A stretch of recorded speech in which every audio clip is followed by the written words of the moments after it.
So hello, Deanne here, and today is 888, which is supposed to be a super powerful day for manifestation and creating abundance and greater alignment in your life. And so I thought I would share a little thing that I've developed called the habit sandwich, which has really helped me tremendously connect mind, body, and spirit and keep me on track, particularly when things have been super challenging for me. So in the month of July, I did this dragonfly challenge. It was 100 miles, any which way you want to slice it. I did most of mine rucking, and this is what brings me to the habit sandwich. So, but having some little prizes can really help you to stay motivated. So this was one thing I just loved coloring in, this dragonfly, and it says spread your wings and fly. And so you color in for each day. And then I got this shirt, which again says spread your wings and fly. And then you got a medal, which, of course, bling always helps, just like Olympians. You got to have that bling, and I really like this one, the dragonfly.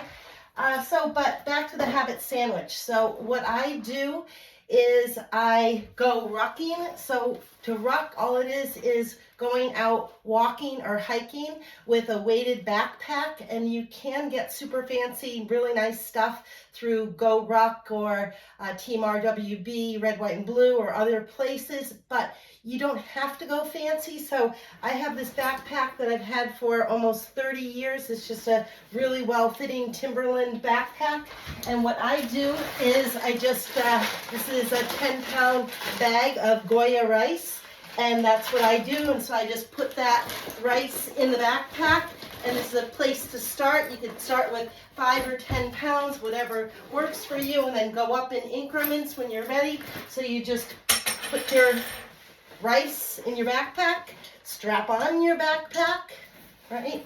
You want to make sure, again, that it fits really well, that it doesn't bounce. That's like the biggest thing for me, at least, is that it just is kind of high. It's not sitting too low, it's not sitting too high, and you have comfortable shoulder straps with some pads there, so that you can go. And then you just go out and walk, but having the extra weight on your back puts more stress on your joints, on your bones, so it really helps to prevent muscle loss and bone loss, particularly as we age. Being postmenopausal as a woman, it's super important for me. So this adds it without having to run, which is a lot of impact. And then also it is more work for my cardiovascular system, and it's challenging. So the other piece of the sandwich is, so I'm outside in nature, which I love, doing my rucking, exercising, which I love. And then I listen to various motivational podcasts or books. And so I've listened to, over the summer during the Dragonfly Challenge, I listened to Big Magic by Elizabeth Gilbert. Actually, I listened to it twice. I enjoyed it so much. I listened to The Way of Integrity by Martha Beck. I also listened to that twice because I really liked it, and I caught some things at the very end of listening the second time that I hadn't caught the first.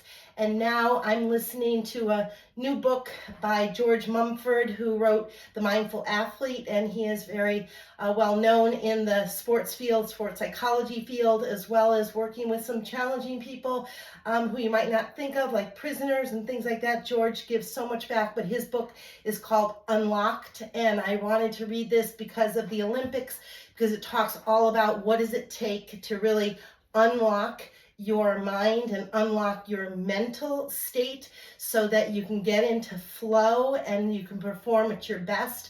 And, I think watching the Olympics, we've seen Simone Biles and the tremendous progress she made with her mental health and how she took care of herself, recognizing when things were not good and the twisties. She really could have hurt herself very, very significantly. And so she did what was right for her, and then she got the help she needed. She got therapy. She learned to meditate. She learned to take control of her mind and really focus and get in that zone, which is so challenging when you have lots of pressure. And she came back and she showed us what's possible. So all this came together for me. I hope maybe it inspires you to find a habit sandwich that might work for you. Combine some habits and then make it part of a daily practice.